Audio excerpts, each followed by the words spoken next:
Night pressed down heavy over the prairie, but the fire made its own sky. Flames roared in the hayloft, greedy and wild, sparks tearing upward like angry stars. The crack of dry timber snapped louder than gunfire, and the smoke rolled across the yard, choking out the moon. Elias Turner staggered through the dirt with a sloshing bucket, ribs burning from every breath. He pitched forward before he reached the barn. Something heavy had struck him, the butt of a rifle, a blow that rattled his chest and stole his air. The bucket spilled useless water into the dust. Through blurred vision, Elias saw shadows moving, 3 of them, broad-shouldered and merciless, the Baker brothers. Men who made their living from other people's fear. And then another shape, smaller but steady. On the porch of the farmhouse stood Clara Hayes, the schoolteacher who had arrived only weeks before. The rifle looked too long for her hands, too heavy for her slight frame, but she held it all the same. Her knuckles were white, her finger trembling against the trigger. "Stay back," her voice cracked, but it carried over the roar of fire. The Bakers laughed, boots crunching on the dry earth as they advanced. Behind Clara's skirts, the dark windows of the house hid 2 children who dared not breathe. Smoke thickened, heat swelled, and Elias clawed for air.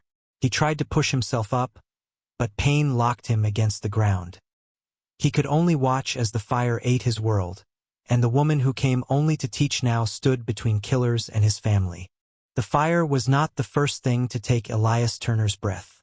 Years before, death had already done that, slowly and without mercy. His wife, Margaret, had been the quiet strength of the ranch. She had known the patterns of the weather better than any almanac, and she had sung lullabies while she mended clothes by lamplight.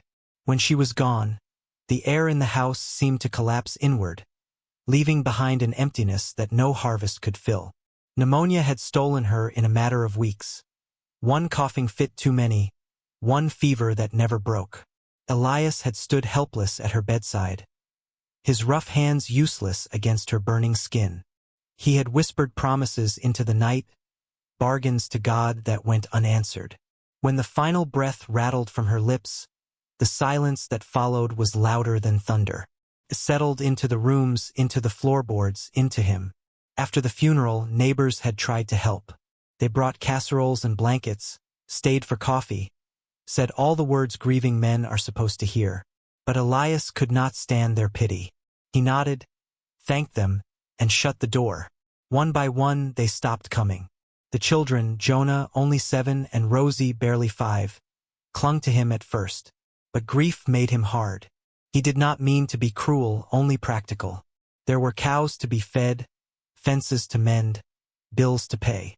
At supper, the 3 of them sat around the table, the children waiting for some word, some story, some laughter. None came. Elias ate quickly, scraped his plate clean, and excused himself to the porch. Night after night, the same. Jonah began to speak less. Rosie stopped asking questions. Their voices dimmed until the house became nothing but the creak of chairs and the scrape of spoons. Elias filled his days with work, and more work. Before dawn, he was already in the fields, his hands raw from rope and plow. He built new pens though the old ones would have sufficed, dug irrigation ditches deeper than needed. Sweat blurred his vision, and exhaustion became the only balm he allowed himself. If his muscles screamed loud enough, maybe they would drown the ache in his chest. At night, sleep came rarely. He lay awake, staring at the ceiling beams, hearing Margaret's laugh in the ghost of memory. Sometimes he would rise, pour himself whiskey, and walk the property under the stars. Coyotes cried in the distance. Owls swept silently overhead.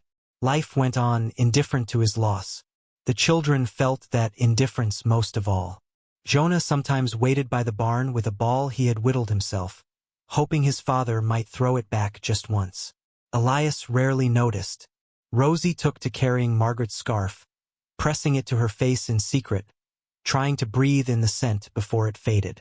When neighbors passed by, they whispered, "Turner's ranch won't last. He's broken." Others said worse.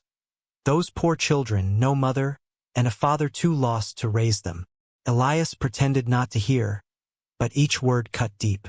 Loneliness carved him into something smaller than he had been. He stopped attending Sunday service. He stopped writing letters to his brother out in Kansas. He stopped speaking of dreams or plans. His world narrowed to chores, meals, and silence. The ranch itself bore the scars. Paint peeled from the siding of the house. The barn roof sagged, needing repairs Elias never found the heart to make. Weeds crawled up the fences, and the vegetable garden, once Margaret's pride, withered in neglect. The place felt abandoned even though they still lived there. Yet for all the silence, Elias still carried a fierce, unspoken love for Jonah and Rosie.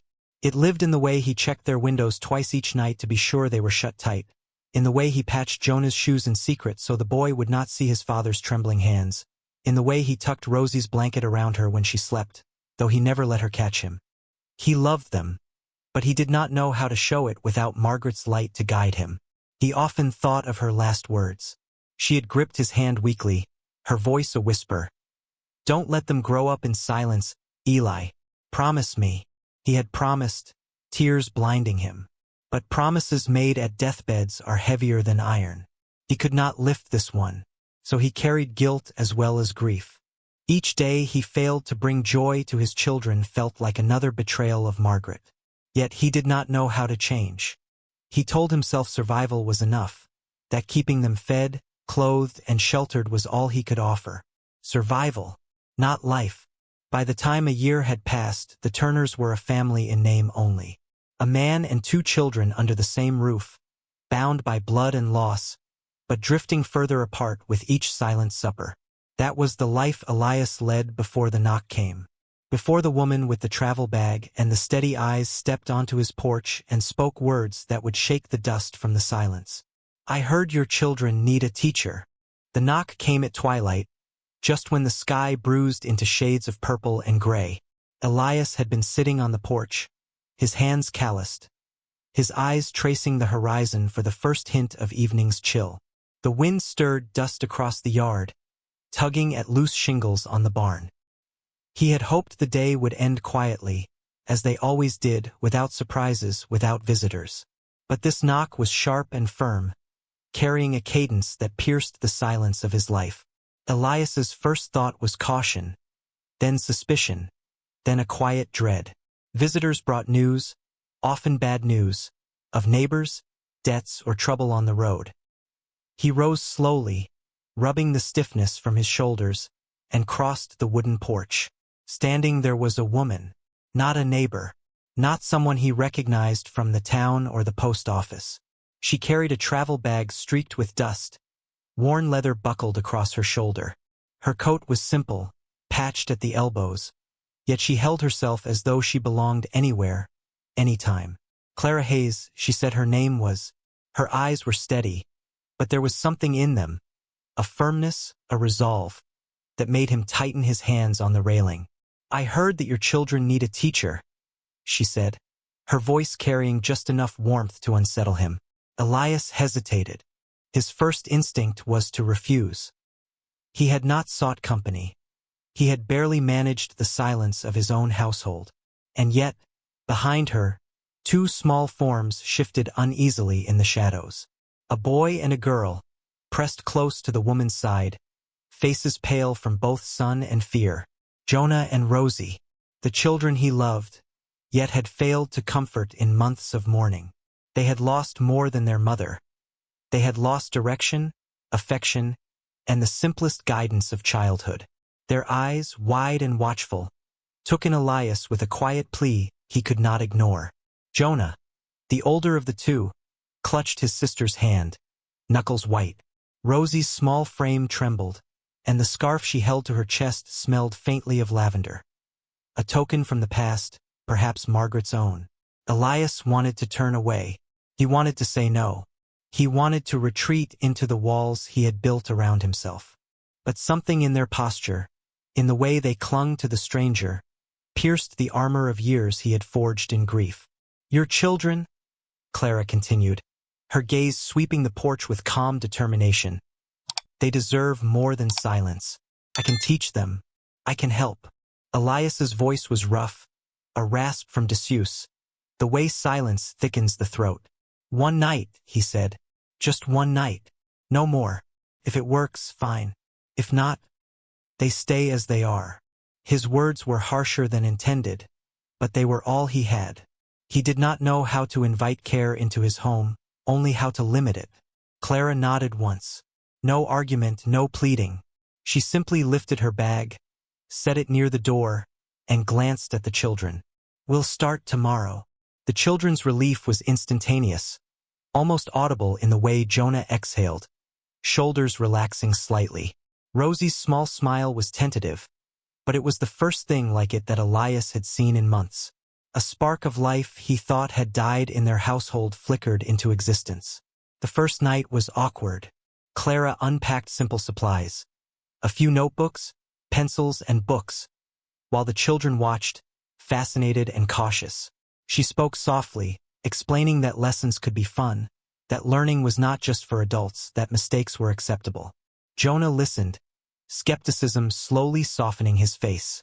Rosie clutched a worn doll, glancing between Clara and her father, uncertain if the stranger was safe, trustworthy. Elias stayed in the background, arms crossed, leaning against the doorway. He watched, silent and wary, but unable to turn away. Something in the room shifted, light, subtle and fragile, but undeniably present.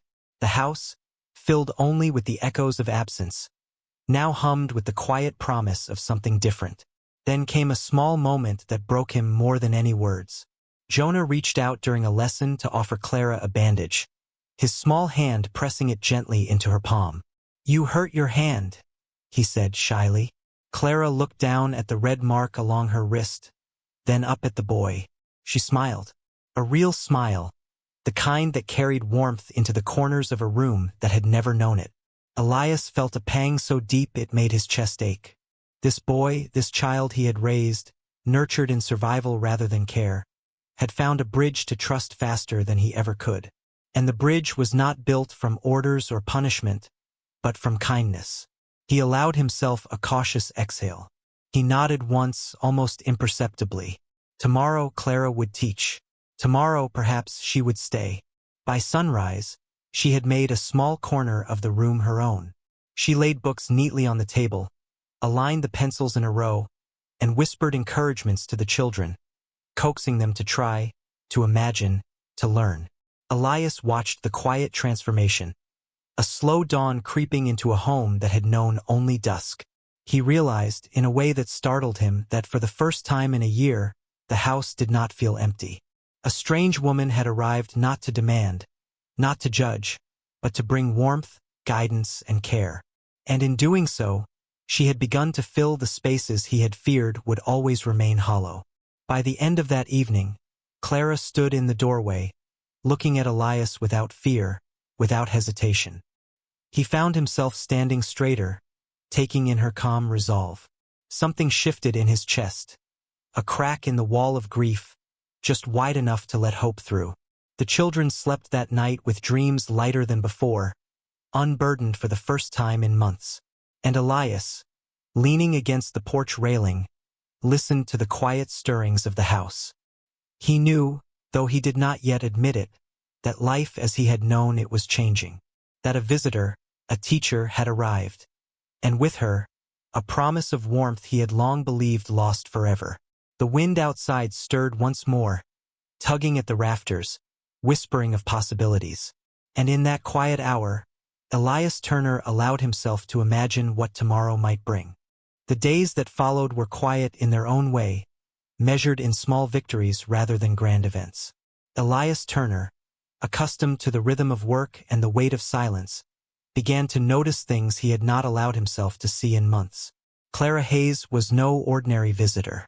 She moved through the house not as an intruder but as someone attuned to the pulse of its occupants, her presence subtle, yet undeniably powerful. At first, Elias remained cautious.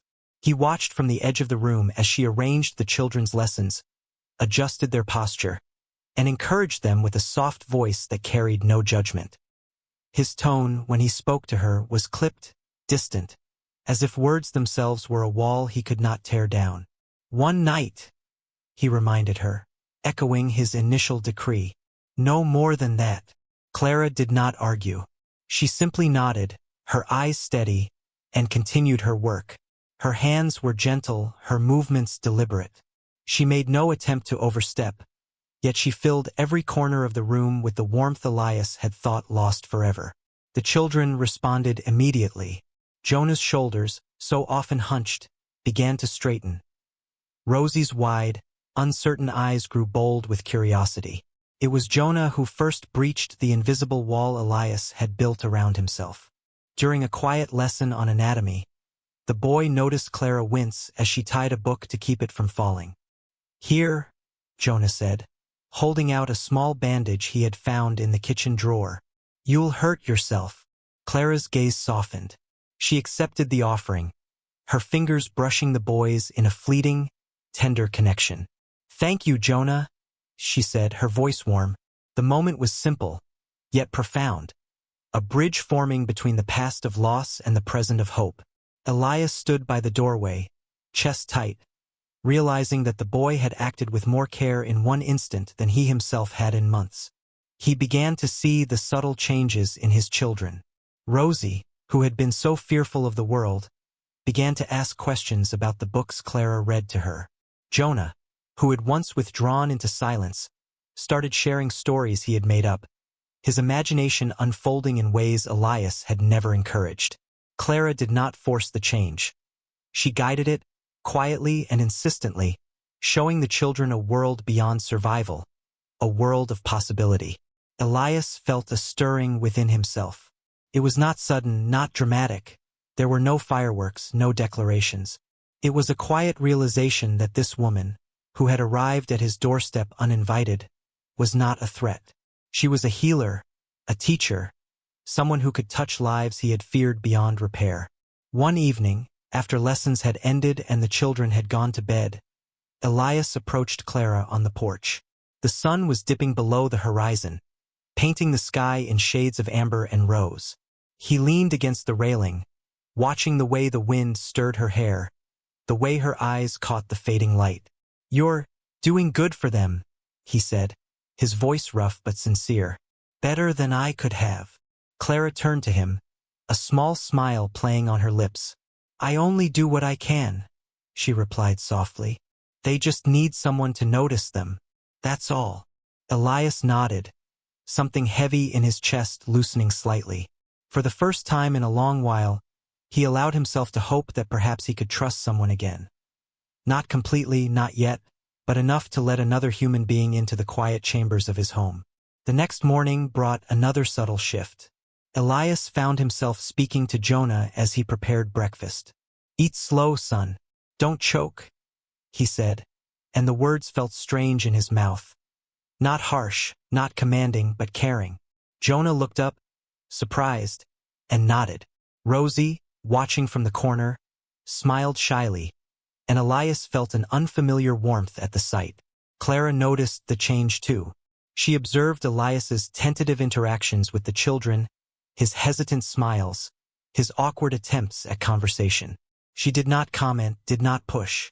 Instead, she continued her work, letting her presence reinforce the growth she had begun. Then came another small but pivotal moment. The children, under Clara's guidance, prepared a simple meal for their father. A stew of beans, vegetables, and bread. Jonah carried it carefully to the table, Rosie trailing behind, and Elias watched them set the bowls before him. He felt a lump in his throat, a mixture of pride and gratitude. For the first time, he realized that life could include moments of connection, not only duty. That evening, as the wind whispered through the trees and the last light of day faded, Elias found himself sitting closer to Clara. They spoke briefly in the soft, measured tones of two people learning trust. He spoke of the ranch, of the chores, of the endless work that kept him tethered to survival. She listened, asking gentle questions, never pressing, never judging. In the days that followed, Elias noticed another change within himself. His anger, his grief, his self-imposed isolation began to soften. He laughed quietly at Jonah's mistakes in arithmetic, praised Rosie for her neat handwriting, and even allowed himself to join in a lesson when Clara invited him. The children's laughter filled the house, and for the first time in months, Elias felt the house breathing with life. By the end of the week, he spoke words he had not dared to voice before. "You can stay for more than one night." Clara's eyes lit with a quiet triumph, and the children's delight was immediate and uncontainable. The walls of the Turner household, once so heavy with grief, began to hum with a fragile, tentative hope. Elias had taken the first real step forward, not through heroics or grand gestures, but through the simple act of letting another person in. He had allowed warmth, trust, and guidance to enter the house. And in doing so, he discovered that life, real life, was possible once more, even in the wake of loss. The days were still hard, the chores still endless, but for the first time, Elias Turner could imagine a future in which survival was no longer the only measure of existence. Clara had arrived only to teach, yet in the quiet unfolding of lessons and care, she had taught him as well, that love, patience, and hope could be reclaimed, even in the darkest of times. And so, for the first time in years, Elias allowed himself to dream, however cautiously, that perhaps the Turner household could thrive, not merely exist. Word travels fast across the plains, and not all of it comes wrapped in courtesy. By the time the Baker brothers arrived at the outskirts of Redemption Creek, rumors of Elias Turner's weakness had already preceded them. Stories whispered in saloons and along dusty trails spoke of a grieving father, a quiet rancher whose wife had died, whose children were left almost to fend for themselves. These stories carried the weight of opportunity to men like the Bakers, mercenaries who measured life and land not by toil, but by threat and fear. Elias sensed the stirrings of danger long before the men appeared. He noticed the tracks near the fence, unfamiliar boot prints pressed into the dry dirt. At first, he assumed travelers or neighbors, but when a horse startled violently near the barn and a loose plank in the hayloft splintered under invisible weight, suspicion hardened into certainty. Trouble had arrived. Clara, ever vigilant, noticed it too. Her watchful eyes scanned the horizon as she led the children back from the fields. "Something's not right," she said quietly, her voice carrying a firmness that belied her small frame.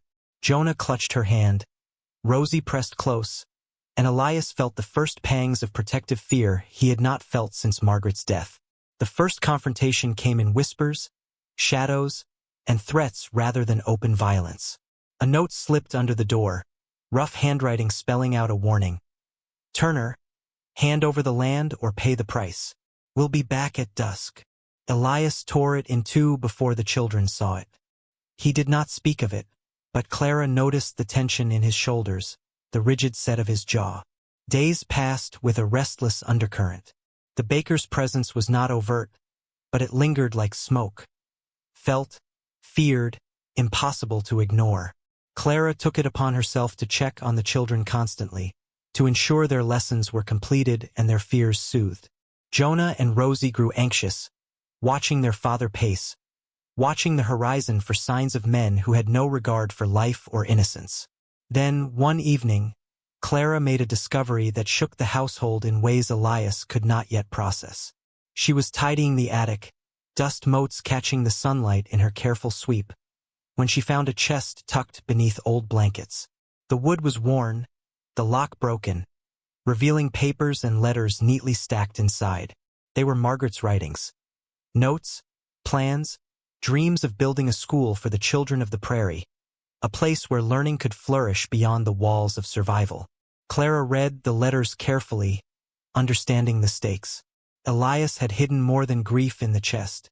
He had hidden hope, and now that hope was in danger.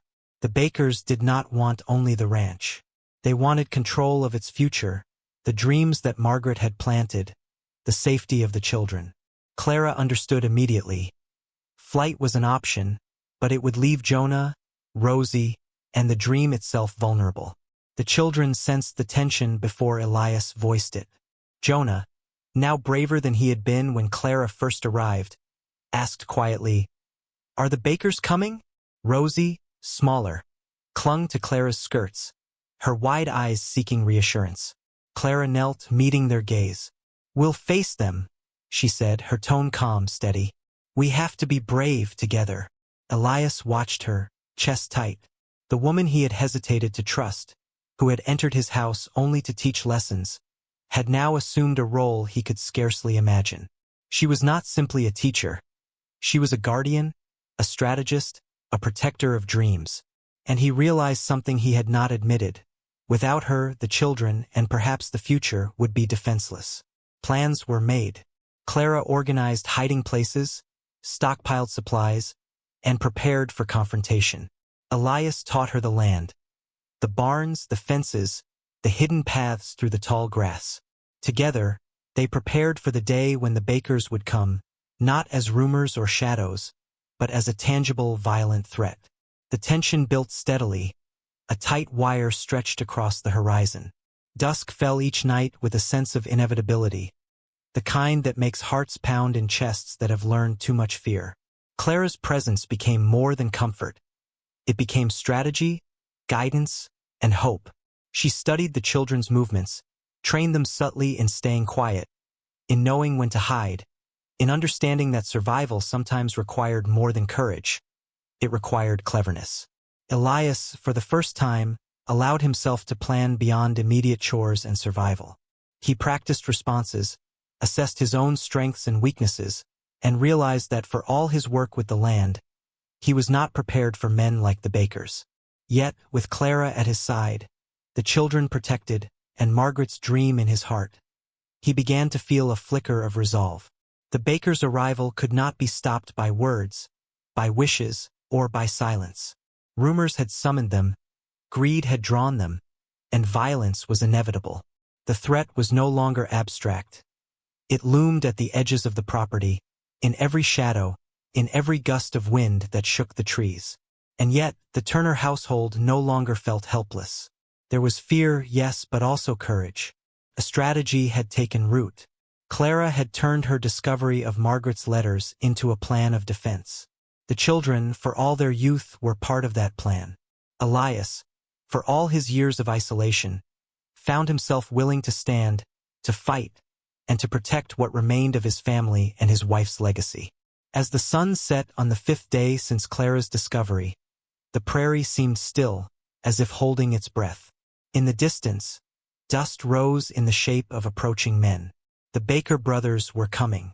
The air hummed with tension, heavy and electric. Clara knelt beside the children, whispering encouragements. Elias tightened his grip on the reins of his own fear and anger.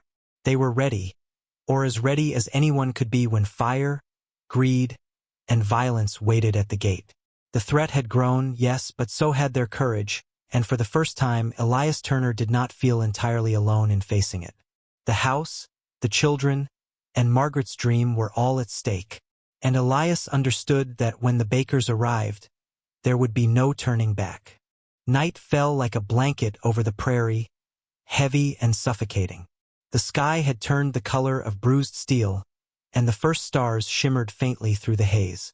Elias Turner felt the tension coiled in his chest, each breath sharp and measured, as though the night itself could betray the secret of their preparations. The children slept in the basement, hidden beneath thick beams and stacked crates, their small bodies curled tightly together. Jonah's grip on Rosie's hand was instinctive, protective, and Clara had stayed above, moving silently, checking barricades, and listening for the first sign of the Bakers' approach. Then came the fire. Flames erupted along the edge of the barn, a vivid orange tongue licking the night air, sparks flying like angry insects.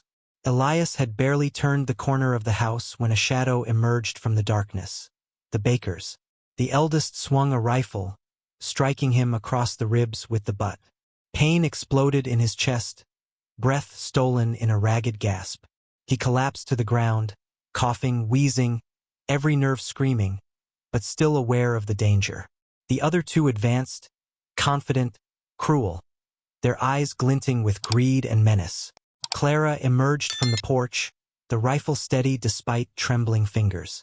She had trained herself for this moment, repeated it silently while organizing the children and learning the land, but the reality was harsher than rehearsal. Her heart pounded, and her muscles tensed, but she raised the gun and aimed it at the men, her eyes never leaving their movements.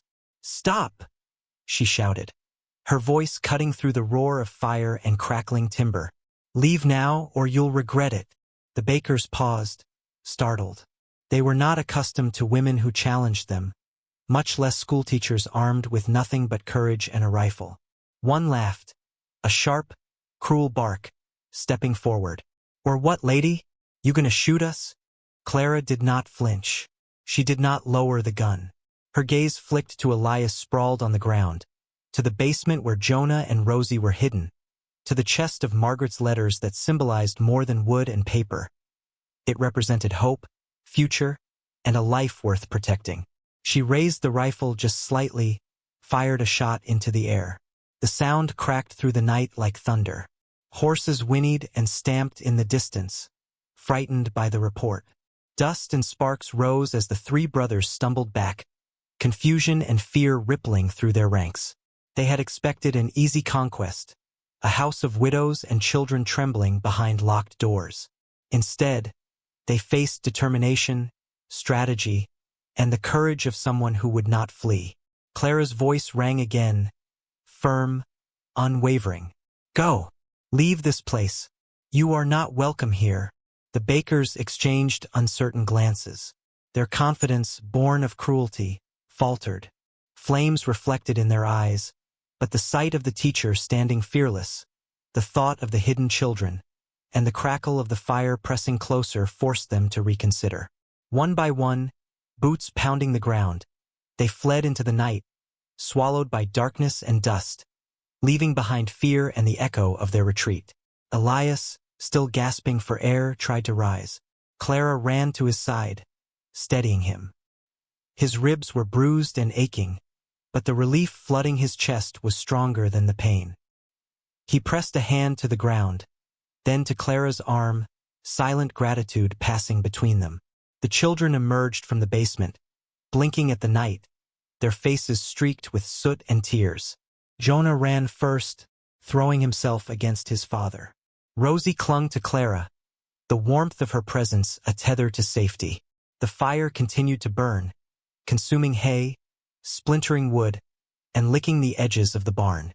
But the house, the children, and the heart of the Turner family remained intact. Elias looked at Clara, his chest still tight with exertion, and realized something he had long denied. Her arrival was no longer about teaching. She had become part of their lives, intertwined with the survival and protection of everything he held dear. He glanced at the charred barn and the smoke rising into the night sky. For a moment, he felt despair, mourning the loss of the structure and the harvest it once stored. Then he looked at his children, safe, alive, and unbroken. And he looked at Clara, standing firm, rifle lowered but eyes still watchful. Relief, hope, and a cautious joy warmed his heart. Jonah spoke first, voice small but strong. "We're okay." Elias nodded, lifting him into his arms. "We're okay," he said, his voice rough with emotion. Rosie nestled against Clara, who held her tightly, whispering reassurances. The house may have smelled of smoke, and the night may have been thick with tension, but the immediate danger had passed. Clara turned toward Elias, eyes searching his. "They won't come back," she said. "Not tonight, and not while we're ready." Elias swallowed hard, words sticking in his throat. Instead, he simply nodded. He helped the children climb the porch steps, brushing soot from their hair, checking their arms for scratches. The fire crackled behind them, a reminder of danger, but also a testament to survival. Night stretched on, filled with the occasional snap of burning wood, but peace had returned in its own fragile form. Elias tended the wounds he could reach, wrapping his ribs with cloth and accepting Clara's guidance. Jonah and Rosie were fed, comforted, and tucked into beds as warm as the blankets could make them. By the early hours of dawn, Elias sat on the porch, ribs bandaged, eyes on the rising sun. Clara remained nearby, holding Rosie's hand, while Jonah scribbled letters in a notebook he had barely dared to touch before. The house was quiet now, the fire reduced to embers in the distance. The threat had been met, the family preserved, and something new had taken root in their hearts. Trust, courage, and the certainty that they could face whatever else might come. The battle was over, but the night had taught them all a lesson. Strength came not only from force, but from standing together, from courage in the face of fear, and from the determination to protect what truly mattered. Elias Turner realized that life could continue beyond grief, beyond fear, beyond loss. And for the first time, he believed it could also hold hope. Dawn arrived slowly, spilling pale gold over the prairie, washing the burnt edges of the barn and the scorched grass in soft light. The air smelled of smoke and dew, mingling with the faint scent of breakfast cooking in the kitchen. Birds stirred in the trees, their songs hesitant at first, then bolder, filling the quiet morning with a sense of life returning. For the Turners, the first true peace in months settled over the land like a gentle hand. Elias Turner sat on the porch, ribs still aching beneath the bandages Clara had helped him wrap. He leaned back against the railing, feeling the warm sunlight on his face, each breath a reminder that survival had been hard, but possible. He glanced down at his children, now gathered in the yard, the notebook open before Jonah and the carefully arranged pencils Clara had brought. Rosie clutched a small doll while looking over her brother's shoulder, her eyes bright with curiosity. Jonah's hand moved with care as he wrote his first words. The letters were uneven, yet they carried weight far beyond mere shapes on paper. Each stroke was a triumph, a reclamation of childhood, of learning, of hope.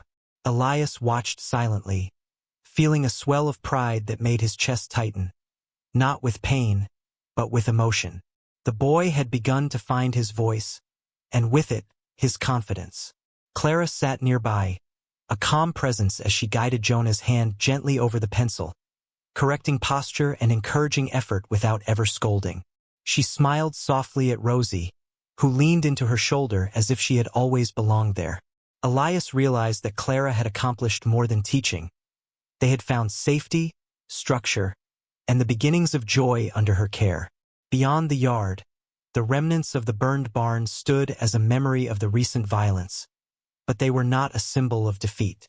Elias planned silently to rebuild, imagining new beams, new walls, and a space that could serve not only for livestock but for the dreams Margaret had written about. In his mind, he saw children gathered there, learning, playing, and laughing. A small school born from the ashes, nurtured by courage and care. Clara looked up from the notebook, meeting Elias's gaze. There was a quiet understanding between them, an unspoken acknowledgement of what had passed. Words were unnecessary. The ordeal had forged a connection deeper than any casual acquaintance could reach. She had come only to teach, she had said, yet she had become a protector, a guide, and a part of their lives in ways neither time nor danger could erase. Jonah glanced up from his writing, beaming.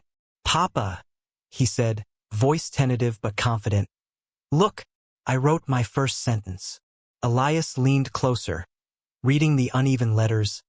"I am safe." A lump formed in his throat. He swallowed hard, not out of fear, but because those words carried the truth of their journey. They were safe. They were alive. And the children had learned that even in the darkness, strength and courage could prevail. Rosie tugged at Clara's hand, pointing toward a patch of the yard where sunlight glinted off a small pile of stones and old wood. "Will we build the school there?" she asked. Clara nodded, smiling. "Yes," she said, "and one day many children will come. They'll learn, just like you two are learning now." Elias felt warmth spread through his chest. Margaret's dream, once hidden in fragile letters, would now have a life of its own. The school would not merely be a building. It would be a symbol of resilience, hope, and the ability to rise after loss.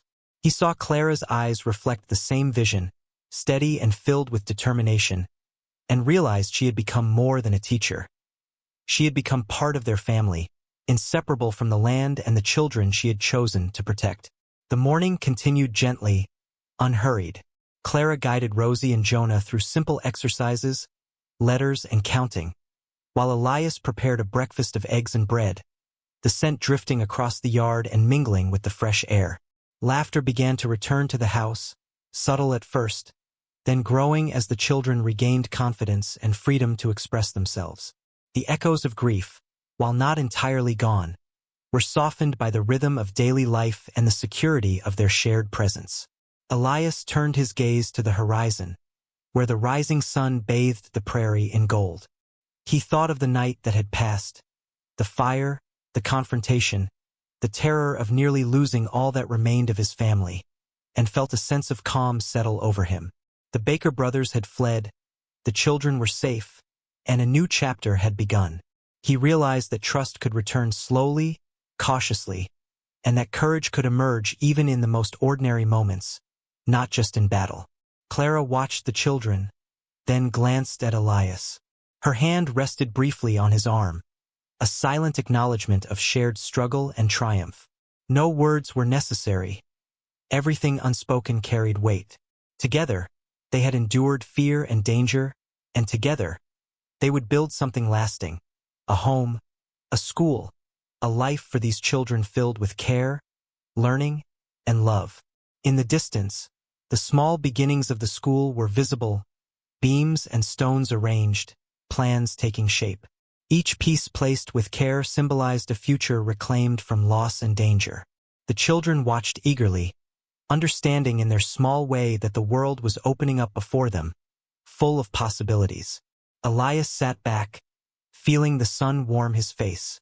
Clara held Rosie's hand, smiling as Jonah carefully copied letters in the notebook. Around them, the house and land settled into peace, unbroken by outside threat, strengthened by courage, and imbued with the quiet certainty that together, they could face whatever came next. It was simple. It was profound. Clara had come only to teach children, but in the process, she had found a home, a purpose, and a connection to a family and a place she would never leave. And for Elias Turner, that realization brought a joy that words could never fully capture. The understanding that life, though painful and unpredictable, could also be beautiful, and that hope could flourish even after the darkest nights. The prairie stretched endlessly, golden in morning light, as father, children, and teacher worked, learned, and laughed together. And for the first time in years, the Turner household knew something beyond survival. They knew peace.